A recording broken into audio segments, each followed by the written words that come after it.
Welcome, everyone. It's great to be back again. It's Dr. Paul Swan and Heather Welch from EDX Education. And today we're going to talk about maths, but this time a little bit different. So Paul's got this amazing book, and I have to mention it to everyone. It's called Teaching Mathematics Through Storybooks. And with my little boys, there are some of my favorite stories mentioned in here. And what they're doing is teaching numbers, placement, ordinal numbers, subtraction, and all these shapes, all these different concepts of maths, but through stories. So what a better way to teach children. So I have to say that I was glad to see Harry McClary from Donaldson Dairy, Dear Zoo, and also We're Going on a Bear Hunt was there. So Paul, I'm not going to take much more of your time. People are here to find out today about teaching mathematics through story. So thank you very much for joining us. Thanks, Heather, for the invitation. And look, I thought what I would do, instead of doing some of the books that are in the new book that we've written, I would do some different ones. Bearing in mind that we actually have book 2 of Teaching Mathematics Through Storybooks and book 3 ready to go, but I've only got the first one done. So I thought I'd share some other books, and what I'll do is I'll just share the ideas. People can find the books and buy them, or sometimes people read them online and so on. So without any further ado, I'll go with a couple of different books, and I'll start with one on shape, and I'll just take us down on here. And look, if you happen to have a bit of gear at home, okay, in this case, if you had a few counters or something to write with, maybe the odd elastic band, that would help, but you can just follow along as we go. So the first book I want to look at is called The Greedy Triangle, and you've probably seen that before, but I just want to share a little bit of the story of the Greedy Triangle. Firstly, it's written by a maths educator called Marilyn Burns, and if you were to look up on the web the Greedy Triangle, you will see lots of resources that are there. So that's step one. Obviously, it's about shapes, and so I just want to share a couple of elements of this book with you. I won't kill the book, and look, I should say, here's a very important point. Don't kill children's books by trying to inject too much mathematics in them. Let them enjoy the book, and out of the book, the mathematics will come. But here's the little story here, essentially, and I'll take us through it. It's a story about a triangle, and as the beginning starts there, it says, once there was a triangle that was, as most triangles are, always busy. But what was it doing? Well, it was holding up roofs, supporting bridges, making music for the symphony orchestra, you can see it just there, catching wind for sailboats, being slices of pie, halves of sandwiches, and much, much more. So what we're really seeing here is how children can identify shapes in the environment, and this has made it nice and clear. The illustration is wonderful in this book. Anyway, it talks about one of the favourite things it likes to do is to sit in place when someone puts their hands on their hips. But there's a bit of a sad part to this story. It says there, one day the triangle began to feel dissatisfied. I'm tired of doing the same old things, it grumbled. There must be more to life. And so the triangle went to see the local shapeshifter. Well, you can imagine, I'm not going to do any more of that story. You can buy it or read it yourself. But essentially, in that story, he goes to the local shapeshifter and says, well, if I just had one more side and one more angle, I'd be so happy. Well, the local shapeshifter then goes and turns him into, now it's a mathematics book, the mathematics is correct, turns him into a quadrilateral. So if you think about that, a triangle, tri means three angle shape, quad means 4, quadrilateral, 4 sides. And so then he goes through all the things that you can be as a quadrilateral. You could be a TV, you could be a door, you could be a window, you could be on a chessboard, and so on. Well, you can guess what happens as the book goes on. Gets tired of being a quadrilateral, then goes to be the next shape. Now the next shape, pent, is 5, and gon means angle. So we go back to the use of gon. Hexa, 6, gon. Septa or hepta, gon. Octagon, nonagon. And you can start to see how the book builds up. Now, I'm going to keep you in suspense. I'm not going to tell you how that book finishes, but there is a happy ending. So that's one book that I thought was interesting. Now, this is about geometry. And look, if you wanted to play with triangles, you could, for example, at home, just use some elastic bands and start to make some triangles. And the idea that works really well with that is the geoboard. So if you have a geoboard or a pin board, you can use elastic bands and that to make triangles. So that's one idea, and I really recommend that book because I think it does a really good job. So that was The Greedy Triangle, Marilyn Burns. Here's a different book. It's 12 Ways to Make 11, which is, or to get 11. Very interesting book. I'll just talk it through a little bit in this sense. So there's the book. Once again, Eve Miriam is the author and illustrated by Bernie Carlin. Now in this book here, it's a bit more involved than what you think because it's a children's book, but there's a lot of thinking involved. So the first question I get children to think is that true? Are there 12 ways that you can make 11? Well, let's think of some ways, and then children start to think, well, okay, so I might use counters. So you notice I've got some counters here. There's 11 counters there. And if I was making, here's one way I could make 2 and 9, for example. So there's one way that I could make 11. Okay, I could make 3 and 8. And you start to see lots of different ways that you can make 11. Now that's pretty neat, but if we're talking about problem solving and reasoning, then just thinking about 2 parts, we want to extend a bit more. We want the child who thinks outside the square, so to speak. So, yeah, a child is succeeding if they're doing 3 and 8, but what if you did 3 and 2 and 6? That's another way to make 11. Or what if we did 3 and 4 and 2 and 2? That's another way to make 11. And suddenly you start to see that actually there's a lot more than 12 ways to make 11. It can go on and on and on and on and so forth. So once again, while the premise of the book is relatively simple, when you start to explore the mathematics, you can explore it at different levels. So remember, the first level is just pairs of numbers that total 11. But then later on, you could have 2 parts, 3 parts, 4 parts, 5 parts. You could even go 1 and 1 and 1 and 1 and 1. You start to see the problem solving side of that book. So that's why I wanted to just feature that book, because it's a little different in the sense of it looks really simple, and it's about this sort of addition idea, but it's a serious bit of problem solving if you wanted to pursue that. Now, a reminder, don't kill the book. If children just like the book itself, read the book and let them enjoy it. Eventually they have to get that sort of curiosity where they're thinking about what they're doing. So just bearing that in mind, 12 ways to make 11.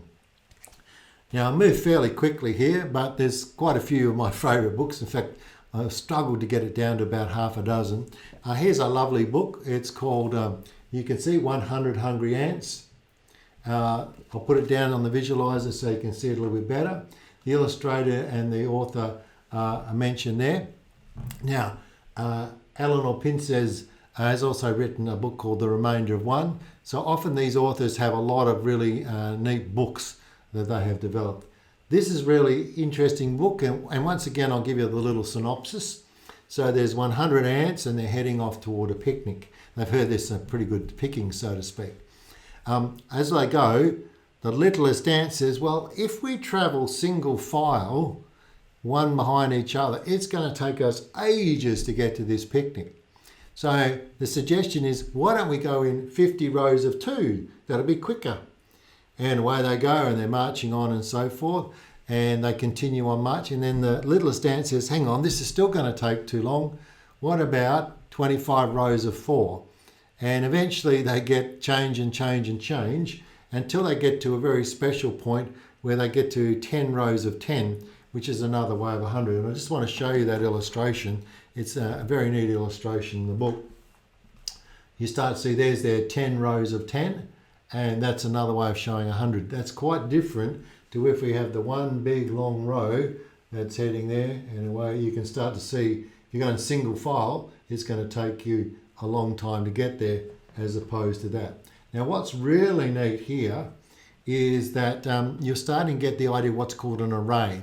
An array is fancy name for rectangle, but array is made up of rows and columns, and this has 10 rows of 10. Now there's also a couple other subtle clues in this book, and you'll just start to see them here. you got some pretty slow animals coming back from the picnic. You got the snail and the tortoise. Now that's indicating a bit of a time thing, and not to give too much away in this book, think about how much time it took them to reform each of the time and the issue about getting there. But it's a beautiful book in terms of developing what's called the idea of an array and so forth. So it's sort of one of my little favourite books there. Look, they're all my favourites, but I've just had to sort of get it down to just a few. But I really love that one for the rows idea, the arrays idea, which is really the beginning thinking for things like multiplication and even your tables. So you're really setting things up for children later on in life. So a lovely book. Now, any cat lovers in the audience, you just have to have this book. It's Six Dinner Sid. I love Six Dinner Sid. And once again, I'm not going to give away the whole book. Look, go out and buy it would be my recommendation. It's just beautiful having a lovely children's book. Even if you're not working with young children, you might have grandchildren or something, just well worth doing. So let me share an idea from this book. There's Six Dinner Sid.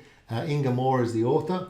And what's really nice about this book is it focuses on six. Now I need to just tell you about Six Dinner Sid. Sid's a cat and he likes 6 dinners. So, you never really own a cat. Cats always own you. So essentially, he goes to this house for fish, this house for beef, this house for chicken, whatever, and gets 6 different dinners.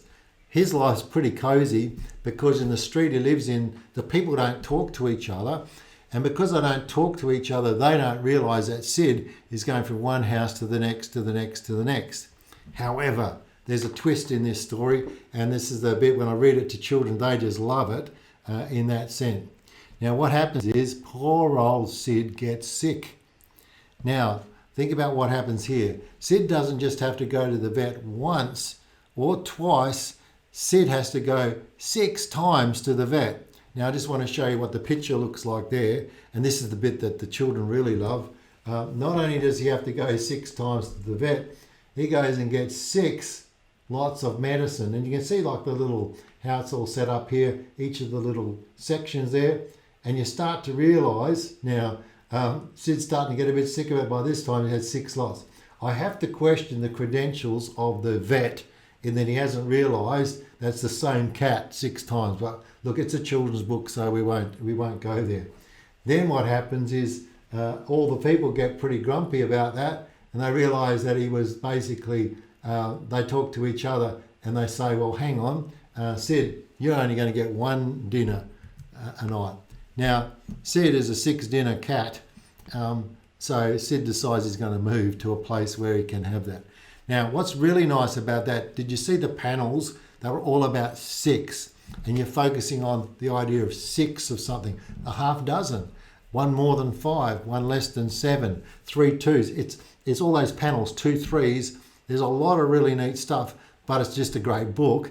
And as you can imagine, kids really love that bit where the cat's got to get 6 lots of medicine. So he's getting it there. So I can recommend Six Dinner Sid. I'm just going to go to a slightly more difficult book as we sort of move through. I love this one, Minnie's Diner. Once again, what I really like, Dale Ann Dodds writes a lot of good books. I'll put it down so you can have a good look at there. And it's illustrated by John Manders. I always like to, the illustrators do a magnificent job in this case here. But the clue to the book is in there, a multiplying menu. And so Minnie's Diner, set in the US obviously, but really neat in that sense there. Beautiful story and got a really nice sort of rhythm to how it works. I'll just give you the basic premise of the story and just show you a couple of key ideas. And once again, basically do yourself a favour and go and get yourself a copy. So in this point here, Minnie's Diner, there's a bunch of boys. They got a bunch of work to do in their farm and they get progressively larger. And anyway, they get hungry as they're doing the work in the farm.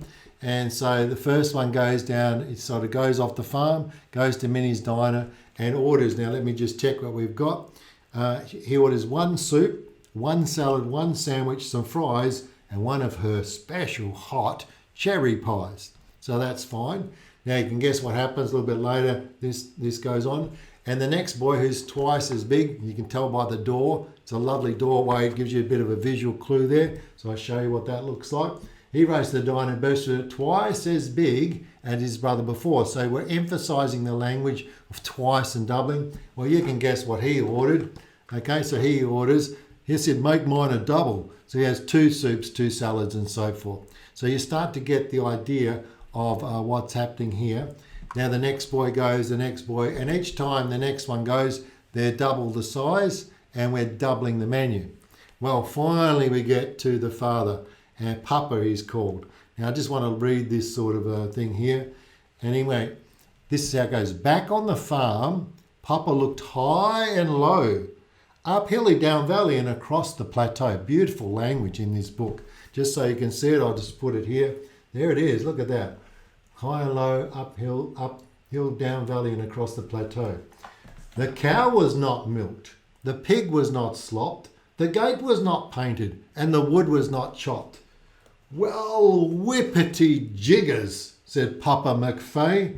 What could have made those boys run away? Just beautiful alliteration there. And then down the road from Minnie's kitchen wafted a smell that got Papa itching. Now, I need to show you this little picture here.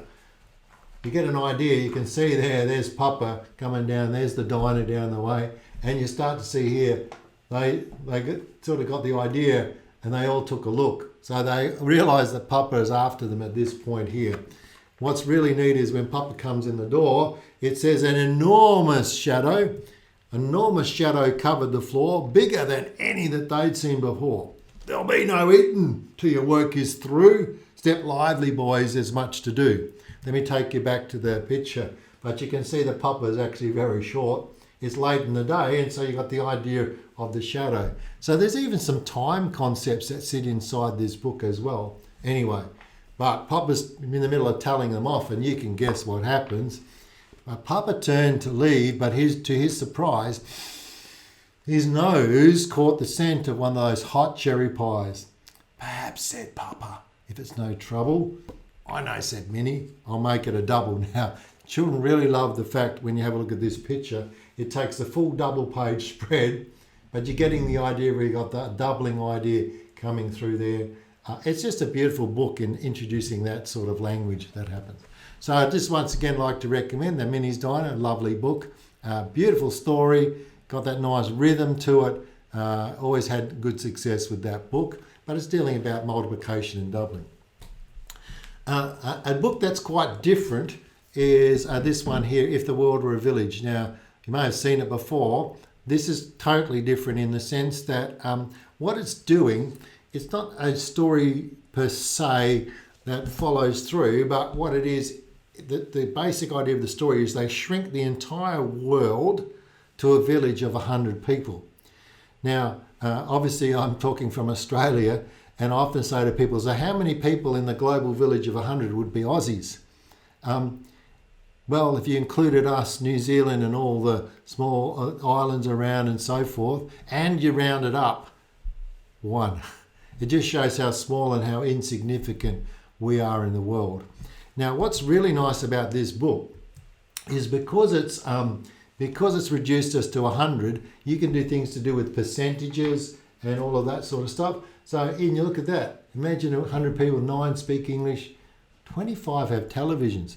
Now, that's amazing. That means 75% don't. And you can take any page on here and you sort of can take the statistics. Statistics can be boring, but this book's actually very useful for that. So David Smith, Sheila Armstrong, the authors of that. I'll just pick a page just to share an idea. Now, what's really nice is at the back of the book, they give the sources of all their facts. So I'll just put that down so you can have a look. Because now, to be critically literate, really, we should be asking questions. So how do you know that that's the right number? And they check the facts on a regular basis. But there's their references of the facts they had. And we'll pick up one other example here. I'll just pick electricity. Beautiful illustration in this book. So if you just have a look there, that's the illustration on the page about electricity. Now, I'll share this page because it's an eye-opener for some children. That's the impact of a good illustrator if you think about it. So let's have a look here. Electricity. Dusk arrives, then darkness. In many homes, electric light spills into the streets. In others, the dark is kept away by candles, oil lamps and lanterns. How many people in the village of 100 have electricity? And I always get children to make a guess so they've got some skin in the game, so to speak. Just have a thought to yourself, how many people in a village of 100 would have electricity? Okay, 76 have electricity, 24 do not. So 24% of the world do not have electricity. Now, here's where we've got to teach children to be critically literate in the sense of, okay, what does it mean to have electricity? It does not necessarily mean what I understand by electricity with lights and fridges and all of that. Here's the example the book goes on to talk about. Of the 76 who have electricity, most use it only for light at night. In the global village, light is the one basic necessity that electricity provides. Some villages have luxuries that depend on electricity. And then it talks about how many people have radios, televisions, and so forth. So that's a really nice book just to give us a bit of a perspective of, really where we are in the world and, what's a luxury and so forth. And what does it mean to actually have electricity? Doesn't mean it runs for 24 hours a day. It might be a generator, for example, that's running electric light for 1 hour a night. So I'd like to just end on once again, they're all my favourite books, but this one's an amazing book. It's literally called Annos' Mysterious Multiplying Jar. The reason I want to show you this is there's quite a nice background to the authors of this book, and if you have a bit of a look at the background of the Anno family, so to speak, if you read in the front, there's a really nice background to their story. But I'd like you to see the illustration because it's just magnificent. You start to see that this is a different sort of book. So I'll just share the first few pages. This story is about one jar and what was inside it. So it's a beautiful illustration of that jar. So we've got one jar. There was water in the jar. It seemed as though a bit of wind was blowing inside the jar, for the water was rippling. So we're starting to get that. And as we follow through, and the rippling water became a wide, deep sea, and on the sea was one island. But on the island were two countries. And within each country were 3 mountains. And then it goes on to each mountain there were 4 walled kingdoms, and you start to see how this builds and builds and builds. And with each walled kingdom there were 5 villages. Now, once again, I won't read the book fully, well worth getting a copy of yourself. But to give you an idea, this book continues on and on and on, and you start to see that they go right the way through. There's a real twist to this book. But at the back of the book, they explain the mathematics. In here, the mathematics is unbelievable. It's multiple pages of it. So I'll just show you some of this. It's about things called factorials and the building up of the size. And this shows you how this builds up, builds up, builds up. It starts from very small and how very quickly it expands to this point here. So it's very interesting about factorials. So what seems to begin to be a very, very simple children's book, and it's a beautiful story, actually the mathematics is at lower secondary school in that sense. And if you read the back page, it just talks about the authors, where they come from. So it's they're from a small town in the western part of Japan, and essentially it says they then worked with the son, and so they share father and son, and they basically wrote this book. Isn't that a lovely story? And so forth. So it's been around for a while. Anno's Mysterious Multiplying Jar, and essentially the heading tells you all, but well worth getting the book. I've got a hardcover version because I really love the book itself and I use it a lot. But I really wanted just to see that book, and I wanted you to get the bit of the feel that we've done a series of books. So let me remind you where we've been today. We basically looked at a book, The Greedy Triangle, and that's got a geometry focus and the language side, so that's really neat in that book itself. We then progressed to a book that looks really simple, may just look like it's counting, but in fact 12 Ways to Make 11, or 12 Ways to Get to 11 is actually quite a serious problem-solving book. So once again, a very neat book, gets you thinking and so forth. The 100 Hungry Ants was all about the visual imagery, the idea of arrays and that sort of thing. So that's really building up our picture, ready to do things like multiplying. I just love Six Dinner Sid. Much simpler book, but it's about the idea of six and how six can be split up and really gives you that focus there. Of course, I love cats, so that also is why I like that book. We then took you a little bit further to a book that's got a really nice story and a lilt to it, and that took us into multiplication and doubling and doubling and doubling. Same sort of idea that builds there. We then took a pretty, sometimes which can be a relatively sort of boring. I don't want any statisticians upset with what I just said, but it can be a bit dry and boring for children. But when you do this, you shrink to 100, you go to percentages, you can do pie graphs. Any page in that book is a lesson on its own. And finally, we just ended with a beautifully illustrated book from a slightly different perspective, but the mathematics in there is actually quite serious when you read the back of the book. So look, hopefully, Heather, we've expanded your repertoire. Not to say that Harry McCleary from Donaldson's Dairy isn't a really important one. It's certainly one that we talked about. I better give a plug for the book. The next one will have a blue cover. I've seen the cover, but it's not printed yet. That will have stories for older children. And then we're going to move to a third book that has stories for upper primary. So trying to give a few ideas to do that. And essentially in there, we've done a bit of work with children. So you'll see a bunch of quite often work samples in there. In fact, the front and the back of the book are some of the work that the children did. And that's what I love about this book. It's just, I like to have the children's work in it. So hopefully there's a few ideas, Heather, and you might have expanded your set of books that you can use now. Well, Paul, I've got the next stage that we can go to, especially for my children, indeed. But listen, I love the fact, this is something I know that you've been very passionate about a long time, which is the language of mathematics. So it's bringing all those problems, but teaching them through stories. So I think it's a really important thing. So I even know with my older children that sometimes they find the language hard when it comes to those problems. They're very good at when it's just straight numbers, but then when the language comes in, it throws them out a little bit. So I think this is a really important concept, especially to teach at a young age, because they get used to the language, whether it's going to be exams or conceptualized learning, you don't know. So it's a fantastic thing. So thank you to you and your team for presenting that today. And if anyone's interested in this book, it is available through an ebook on drpaulswan.com.au's website. So Teaching Mathematics Through Storybooks will also link to it as well. So thank you very much. It'll be available on YouTube very soon, the webinar. Thanks very much, Paul. That's right. And I hope there's some new books for you to explore with your children. Absolutely.